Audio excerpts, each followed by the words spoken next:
What up, everybody? I'm your host, JP, and this is my co-host, Josh. Hey, everyone. Welcome back to another episode of the FilmBros podcast.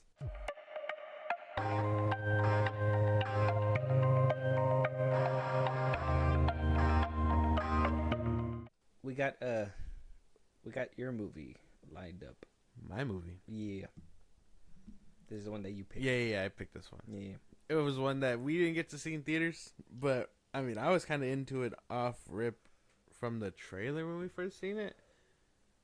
But, Me too. I think the very first trailer that we saw of this film, because this is going to be a review that we're going to be doing today. The film that we are going to be discussing, I did see when we first saw the trailer. We thought it was pretty beautiful. Yeah. There was no words. No. It was just music, and the animation kind of spoke for itself. Yeah. I think the very first thought in my head when I seen it, which I think it belongs to DreamWorks, right? Yeah. Is that like Puss in Boots kind of animated style in a way, but then also like kind of switched up for its own kind of flair.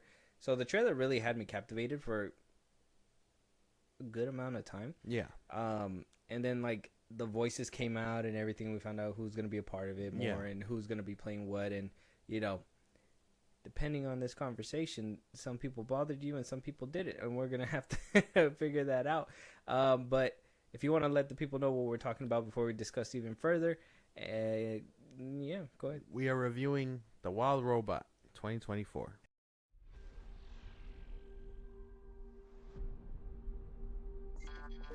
Incident report. At 0300 hours, a number of Universal Dynamics robots were lost in a typhoon. Chance of recovery is unlikely.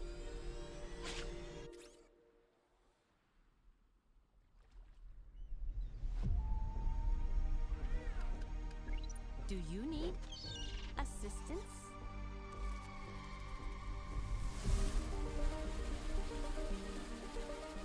Aggression detected. I see your problem.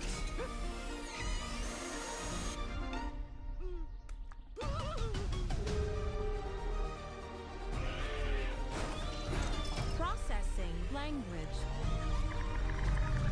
You need to learn how things work on this island.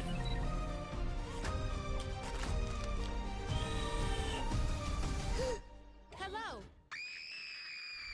Goslings imprint on the first thing they see. Which would be you? You're his mother now. I do not have the programming. No one does. He needs to swim and fly. Swimming's easy. I can teach him the way my mom taught me. Swim! He's a runt. His chances aren't super good. I will protect him. He's got to leave this island by fall. Right, Bill? It is more dangerous for him than anyone else. But he has a chance. If where his wings end, his heart can pay the balance. The box office was at $325 million with a budget of about $140 million. So made some pretty good. Oh, budget is $78 million. Sorry. Oh. Domestically, it made $142 million. Altogether, in total, worldwide, it made about $325 million at the box office. So they greenlit a sequel pretty fast. Director Chris Sanders will be coming back to direct it for DreamWorks as well. Yes, it is a DreamWorks production. So very good. Got a 97% on the tomato meter, certified fresh, and a 98% on the popcorn meter. Not too bad. I mean, that's very high. I like that, actually. Nearly 100 that makes and 100. sense. 100 and 100. Almost there. So, I Josh, see what's wrong with that. this is a cartoony movie. And this one came out, like I said, this one was towards the end of the year, right? Holiday time. Around like November, I think. No, it was like late September. It came out September 27th. Oh, okay. 2024. And that was like right there at the holidays. You had Thanksgiving coming up and everything. Yeah. We were in the middle of our Oktoberfest and we're doing other things. I think we did a couple streaming movies that we reviewed for sure. We just missed it. The ending of 2024 was stacked. There was a lot of things going on. Still movies that I haven't even gotten into as of today. I'm waiting to get to those. I think I still need to watch like Cuckoo and like What was another one that came out at the end of the year? Wolfman. That one was like end of the year, early this year, and that's something I need to see. Nosferatu. Nosferatu. That's another one that everybody's raving about. That like, actually, the discourse kind of makes me uncomfortable when it comes to that movie. I don't know what to expect when we get into that, but we'll have to wait when we get to that movie. But The Wild Robot, a new IP, new property, right? This isn't like a rehashing of something else. No. Even though you could kind of tell that it has some influence from other movies and stuff like that, but for the most part, it's an original take, something that honestly should have not made as much money because not a lot of people like new things. Everybody asks for new things, but not a lot of people like to watch it. Maybe this movie went up against like nothing, so maybe that's why it made some money. But at least for you, Josh, when you were, we did say that we liked the first trailer, but what made you lose interest and what made you want to like kind of bring it back up after everything? The year was just moving fast. I think because the way we do things here is we do a lot between the year. We do what we can, and then around like October and stuff, that's when we start rolling out, holiday stuff. And we try to plan and all that stuff. So some things just fall off the radar, and this one fell off the radar hard. But I remember thinking, like, I still want to see this. I don't think there was a lot of discourse with this one either. I don't think a lot of people talked about it. No, dude, it was just good. I mean, I think there was just like, it's not one of those things where you got to be insufferable about it and make fake news like, oh, it did so good, should have won an Oscar or whatever, and then like, but Transformers 1 and all that stuff. You know what I mean? Like, right in the hype. I was about to say I knew you were going for that little Transformers 1 diss. I'll do you one better. This is the discourse that they had for Transformers 1 should have most definitely happened for The Wild Robot. Exactly. Like this movie, from beginning to end, should have probably been a conversation for sure. But Josh, if you want to go ahead and kind of break down what happens in the movie, spoiler alert coming up. We're going to be talking about it. So, I'm going to try to be more on top of the spoiler alert. So, spoiler alert, Josh, go ahead and talk about it, and then we'll get into the actors and whatnot. All right. The Wild Robot follows this wild robot. This robot. She says it's a thing in the movie too. Yeah. She's like, I'm a wild robot. Follows this robot that crash lands on a inhabitable island full of animals. It was by mistake. It tries to find a directive because it's one of those robots programmed to just do tasks. It gets beat up by the wildlife for a little bit. It kind of crashes through a goose's family and ends up murdering a family of geese by accident. Raises one of them, the rat of the litter, I think they call it in the movie. It's basically a nice message about motherhood and friendship and all that stuff along the way. So a lot of other things happen, but the messaging is pretty cool. The messaging is clear. And by the end of it, get a semi-happy ending. We're going to have to discuss that ending for sure. Mm-hmm. But yeah, man. So like I said, directed by Chris Sanders. It was greenlit for a second film as well, so it did pretty good. We have Lupita Nyong'o as Roz's voice, right? Yeah. Which is the wild robot. Mm-hmm. Pedro Pascal as Fink, Bill Nye as Longneck, Kit Connor as Bright Bill, Stephanie Hsu as Vontra, which was that little robot at the end. Yeah, that was just so intimidating. It's funny that they started using Stephanie a lot more in like the villainous roles. Yeah. she's just like that villainous voice. Matt Berry as the paddler, Ving Rhames, I'm probably butchering that, as Thunderbolt, Mark Hamill as Thorn, and so on and so forth. We had a pretty decent cast with this movie. Pedro Pascal has been very, very busy, but let's jump into it. Josh, what did you think about these characters? How'd you feel? At least their portrayals with everything. Okay, so just so people aren't confused, they voice the animals, which I wasn't expecting. Up until basically like when they start speaking English, I thought it was gonna be one of those things where it's like, oh, it's just gonna go based off instinct and stuff. But I kind of enjoyed the little explanation for why they start speaking English and all that. But the robot learned the language. Yeah, I thought that was pretty cool. I thought that was like unique. That was pretty cool. But I liked everybody here. I don't think anyone really disappointed me in their like voice actor or anything like that. I felt kind of every performance for the whole movie. Like I don't think anyone like lacked, in my opinion. What do you think? No, even Lupita Nyong'o as Roz, like even her being like AI kind of voiced, right? Like she's supposed to have that kind of voice. I liked her as well. I liked everybody. I think everybody did their thing, except, and I'm probably gonna get a lot of shit for this, and that's fine. Pedro Pascal. I honestly did not like him as a fox. Why not? I liked his character. I liked the fox as a character. I did not care for his voice when it came down to like acting as the fox. Well, that's crazy, man. Everybody else, I think everybody else did their thing, but I think Pedro, like, I like Pedro too, so it kind of pains me to have to say it, but it just, there was something off with the film when I was watching it with like him and him being like a prominent part. Like I just felt like maybe somebody else could have probably gave us. I think what it was is that every time I heard him, I just seen Pedro Pascal. I don't think he made an attempt to alter his voice. No, yeah, okay, yeah. Like Mark Hamill sounded I didn't even know that was him. It wasn't. You didn't know he was playing the bear. No. Like I don't think Pedro Pascal is a voice actor that way, and I don't think that he really gave. It reminded me a lot of, if you remember Zootopia, what that fox sounded like just like normal. It kind of sounded like him. That made more sense because they were supposed to be like domesticated. Like they're supposed to be like people. Yeah. These animals were supposed to be more like not domesticated. Mm-hmm. So I assumed that they were going to be more, and that was my feel too. I was like, this is very much kind of like a Zootopia fox. I thought it was supposed to be more like wildlife. Everybody else was more wildlife except for him in the film, I felt. I don't know. I was kind of vibing with everybody. Even with Pedro Pascal. I do see what you're saying because he didn't change up his voice. I immediately knew that was Pedro Pascal. That's Pedro. But everyone else, I was like, I don't even know who the fuck is voicing them. And then the ending happens and you see who they're voicing and stuff.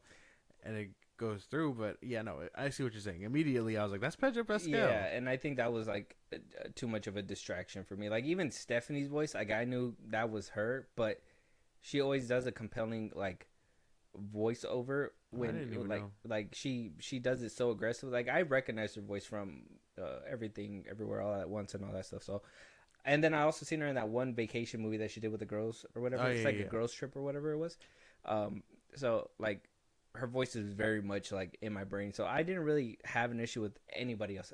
Pedro Pascal was that only one. I see what you're saying. Unfortunately, he was probably stretched too thin and probably didn't even know like what kind of voice to use. But he should probably switch it up a little bit. I don't know. I see what you're saying. It's the same problem I have with like, I mean, we mentioned it earlier, but Chris Hemsworth is up to his prime and all that. Oh yeah. But I mean, I kind of understood that one for the most part. You're great. This one is just more like, it just sucks that it just feels like Pedro didn't put any extra effort into this one when I felt like everybody else was. Okay, I see what you're saying. Except for that possum family. That was funny. But but that one reminded me. I don't know if you remember Over the Hedge, but when it was like they had a possum family too, and it was like the dad and the mom, and they kind of did it. So that kind of reminded me of that, and I enjoyed that aspect. But everybody else did their thing, but I will say Pedro Pascal was very much kind of like a. I don't know, because I see what you're saying, and it's not like he could have done a voice and stuff, but I don't think it took away. I guess I just don't share that experience. Like I get what you're saying, but I just don't agree. Yeah, I get that, and that's fine. I understand that because that one's more of a. I think that's more of a me thing. I think if you're voice acting, like sometimes it's okay if you sound like the person that you are, like Jack Black as Poe. Yeah, you don't have to change it up. You are Poe, like you sound like him or whatever. That makes sense.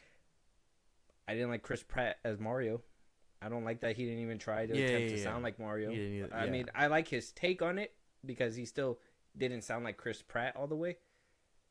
But I will say that, that one didn't sound like Mario. Yeah, but this one kind of was it for me. But yeah, man. Other than that, I think everybody kind of knocked it out the park. Yeah, I was feeling that. I was like, world building. I enjoyed it, and this is kind of mixed in with the animation because animation plays a big part of this film. Obviously, I really like the animation in this film. One thing I was like, we need to expand a little bit more. Where did this robot come from? They didn't really, obviously they didn't really go into that detail. They kind of explained it to you in exposition, but they didn't really show you what happened. So I think there's some unanswered question when it comes down to world building, but I do like the whole, ships and them saying like, oh, at the end when she was like, oh, we're just gonna keep coming, so it tells you it's a big organization. Even when like the geese, like that was confusing for me too on the world building part. The geese flying and they flew, and then they wound up going to where the robots are. So it's like, what happened? Is this like a future where like humans are hidden, or like there's no like where's everybody at? You know what I mean? I see what you're saying, because it was kind of weird too, because I mean, just to speak on your point a little bit, but there was the whole like, it looked like the Golden Gate Bridge was like submerged in water. Yeah. So like, what happened to everything? Yeah, I would have liked to see them deep dive into that for a bit. I feel like they scraped the surface with the world building. I feel like they were more focused with the characters. Yeah. But I would have liked to know what happened. The story and the animation carry heavy here. I think that like it really conveys what's happening, but I know we're gonna get into all that. World building, I think, yeah, you're right. It saved a lot for what a sequel could be. I'm pretty sure they're gonna end up diving into all of that, like where they come from and whatnot. But and yeah, I mean the animation of that bridge and everything, that was really nice. Like that whole scene when they were flying over. That scene where they were inside that dome, to the whole like nature scenes too, they were really well done. I appreciated all the animation. I thought it was pretty cool. Yeah, when she's like saving all the animals and stuff, and like each one's like in a different environment, I was like, that is fucking cool. Like I was vibing with all the animation. Like every time we saw it, like from sunrise to sun up and all that stuff. Even like the quick time where she's learning the language and just sitting there. Oh yeah, and everything's like just kind moving of passing around by. her. Yeah, I like the time lapse too. All the time lapse that they were telling me what happened. Like I think they were like the animation went really good here. The comedy in here too, amazing. Had me dying, dude. No, where she's like, I'm a proud mother of 7, and then he's like, 6. I was like, damn. Yeah, that was funny. And then what was the other one too, where he's like, when they're like, he's like, hey, what are you doing here? He's like, this one's dead already. It's like, oh, come on. And then they want to come and get him. I really liked the comedy when it came down to this movie. Very, very much a lot of like adult humor. I was watching it with the kids, and they didn't get everything, but they got like obviously the hitting and all that stuff, the little things, but there was a lot of adult humor that you were just like, wow. I wasn't expecting that to make me laugh so much. Yeah. I see what you're saying though. But man, I don't know. Something about this movie was really beautiful. I wasn't expecting it to. I think the animation was really great. Yeah, I wasn't expecting it to mix so well, but it really came out well. DreamWorks needs to keep cooking. It's that new wave that they came through. See, then this is what kind of gets me excited for like Shrek 5 and everything like that, because Puss in Boots returning and having that nice animation. Now, I don't feel like they had it all the way done up, because you could tell like it was still kind of like sketchy in a way and stuff like that. I thought it was a unique take. I feel like they took that, put it to the Wild Robot, and they really enhanced it.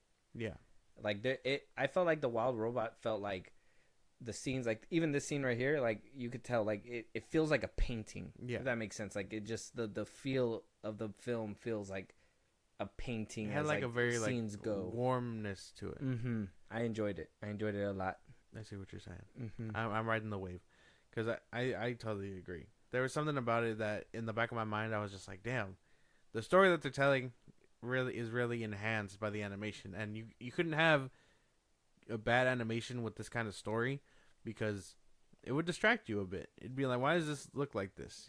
Yeah, I don't think it could have been done with like 3D or anything like that. This was like the perfect, like it was 3D mixed with like 2D, but like I don't know, man. Like the animation was like different. It was so good. But like DreamWorks has been cooking up this animation, so that's what I'm saying. Like I'm excited for what's to come when they're making their big comeback, because like DreamWorks kind of been like a sleeper studio. Yeah, I would say so. Yeah, right. Up until recently, I think once they got rid of like Shrek and stuff, they really Shrek.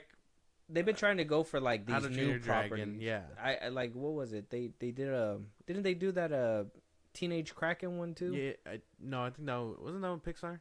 No. I can't remember if that one was this one or not. I know we went through like a list of them, but I'm like pretty sure that was Pixar. But I think once they got rid of like How to Train Your Dragon, Shrek, and like Kung Fu Panda and stuff, they really had to start upping their ante. So then they came up with this new wave. This one, like you said, Puss in Boots 2. Like, I don't know. Yeah, it was But DreamWorks. they've been Kraken was Yeah? DreamWorks. Okay. Yeah, and it flopped. So I mean, they have been really putting out bangers recently. Well, except that Cracker one. That was tough. That one just didn't look appealing. I don't know what it was. Like, it didn't even have like good. they're putting animation. out Dogman this year too. Oof. That one's coming out in Yeah. a couple days. They get Trolls. Trolls is one that's been kind of keeping them alive too. Yeah, after they lost like Megamind and like Madagascar and like Puss in Boots, they kind of went on a dry spell. Like the bad guys. I mean, who watches that one really? I don't know. Let's get a sequel though. Yeah, that it is getting a sequel. Rise of the Guardians came out like in 2012. Yeah, Man, still my favorite. I think one. after they lost like those, it kind of went down. And How to Train Your Dragon was like carrying hard, and maybe Trolls too, but not too much because I think the second one got hurt by like COVID and whatnot. Yeah. But still, I mean, DreamWorks. I think they have all these like sleeper movies that is just like they're trying to build these new IPs. Like when Shrek comes out, it's gonna be different for them. It's gonna be completely different. I'm pretty sure. So plot wise though, when we think about the plot, I really like the story here. Story was great. I'm not a parent, so I don't know how hard it hit for you, which I'm pretty sure you're gonna give us your take about it. But A parent that shouldn't have been a parent. I really enjoyed what they were conveying. You know, I mean, we have a mother, you know, so like, see, I kind of saw myself as the duck at some point. I was like, damn, I'm sorry if I ever gave my mom a hard time sometimes. Like, but that's the vibe I was feeling. I really connected with the story. It was That was nice. my thing about like the plot though, was that like it turned from, because it went through like different phases, right? So it went from like her wanting to save him to him learning to be on his own. Mm-hmm. To then her escaping recapture, and then her being, captured, and then by the end, whatever happens. I feel like it ran through a few plot lines, and I feel like though the pacing was good, I do feel like they kind of rushed through like a few pages as like time went on. Maybe A lot of time lapse happened. A lot of I was Oh like, yeah, because okay. the duck grew kind of fast. Yeah, I don't know duck grew I don't know the lifespan of a duck or a goose, but I kept thinking it was a duck too. I'm like, I mean, isn't okay? I've seen a lot of movies with this thing, but I don't know from personal experience. But it wasn't it just conveying like what parenthood is like? You know what I mean? Like you have to raise your kid to eat and do all these things on itself, and then to eventually go out on its own and survive. But while it's doing that, it's not gonna forget that the parent. Yeah, but it kind of went down that whole. First, it went down the whole. Kind of like the Mandalorian Grogu route. Like, I gotta adopt this child that I really don't want to take care of. Yeah. But then I figured, who's the only person that can take care of it is me. So Mhm. then you take care of it. You take care of it till it's raised. That's when I got interested a little bit more, when it was kind of getting that conflict of, I got to do stuff on my own. It's like, no, but I don't want you to, because I've been taking care of you. And then Yeah. that's when it kind of, changed up a little bit. But, you went from that little storyline to this little conflict between them having that issue before he leaves off to fly, flies, whatever, comes back. She's dealing with this over here, not even really dealing with like the whole parent thing. She's just waiting for him to come back. They're dealing with winter at the time. She obviously the whole she only runs on solar too, so like that was intense too. I thought that was intense when she was like pulling him in and like do it for me type shit. But it ran through a few things, a few plot lines, and I just didn't.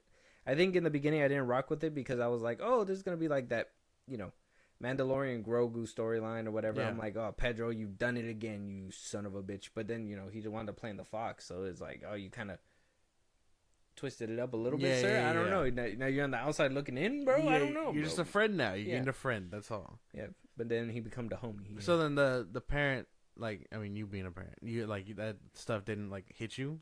Kind of. I think everything hit a lot more when the whole snow thing was happening, and then I think towards the end, when like she was leaving and he was like wanting to tell her something before she left, and she was like, oh, I gotta go and do something or whatever, and I think all that stuff did. But I think the beginning, not really, because I was more confused on what direction they were trying to go. I'm like, first of all, we haven't even sat through the whole like the robot gaining sentience. Yeah. Like throughout that time that she was like raising him, she was gaining that sentience at that same time. So it's like, You know what I mean? I felt like there was a lot in the beginning to kind She of was- feast on, she- and then towards the end, that's when it became a little bit more clear. Yeah. The robot was kind of moving fast, but to be fair, I guess you could just chalk that up to it being a robot. But it was learning quick. It was learning quickly. Yeah, and I understood that, like learning the voices and everything. But even then, like they're like, okay, that's gonna take some time. But then everything else, it kind of moved a little bit faster. Yeah. So The it's like- time lapse and everything. Like that. So I think that's where it kind of got me a little bit. But other than that, solid film. Plot wise. Yeah, I like everything that every character was kind of going through. I mean, the way she was teaching like them to like, you know, live in harmony and stuff like Yeah. that. That was pretty cool. The parenthood stuff I thought was nice. Even the little plot line where the ending happens and she's just like, they're like, we're gonna keep coming for you because you're interesting. You know, you're an anomaly. We want to study your brain and see what makes you so different or whatever. That, and then one thing I liked about this film that they really highlighted that I don't think a lot of children films do is the animal food chain. They were very much real when it came down to the food chain. What was that scene where like she saves the crab and then the bird just Takes it away. and you just hear it go Yeah. and I was like, okay, like everything was honest. And then even the scene where they were putting them all in the hut, I was like, okay, well, they're just not gonna go for each other. They're all in one spot, and then boom, they wound up doing it. That with the little plot line of the fox going from, oh, I'm just a survivalist, because in the beginning he was like, what was he saying? He was saying things like, he was like, oh, I'll take the goose off your hands right now. I'll just just eat it kind of thing. She was like, no. So like his little thing where it turned out to be like, oh, not just for survival, but as a unit now.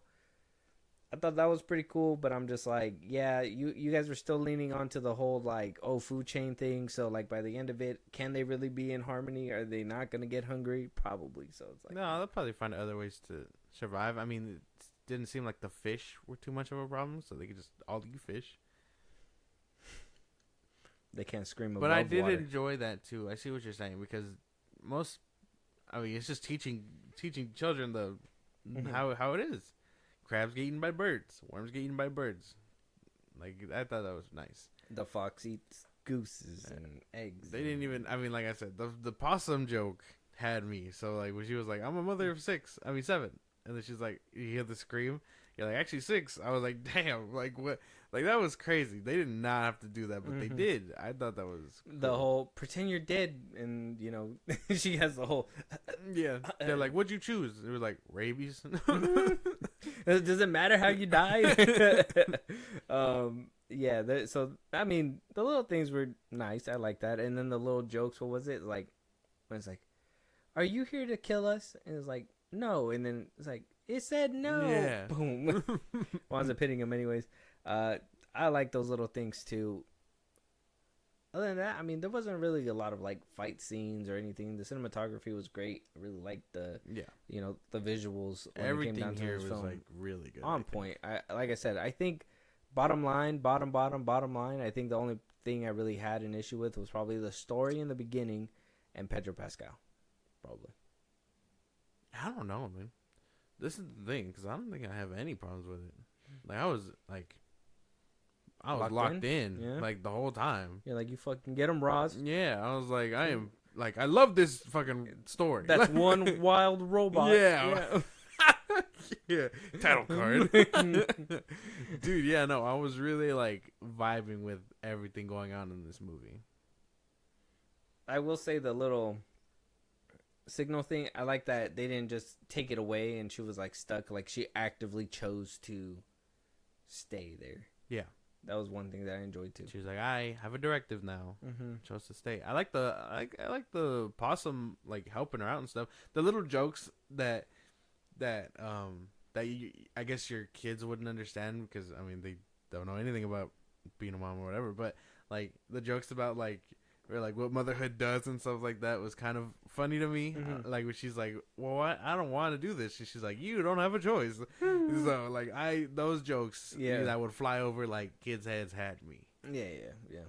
Those were the little subtle adult jokes. I appreciated those too because you always gotta love adult jokes in these movies because keep you entertained, especially if you're not a child.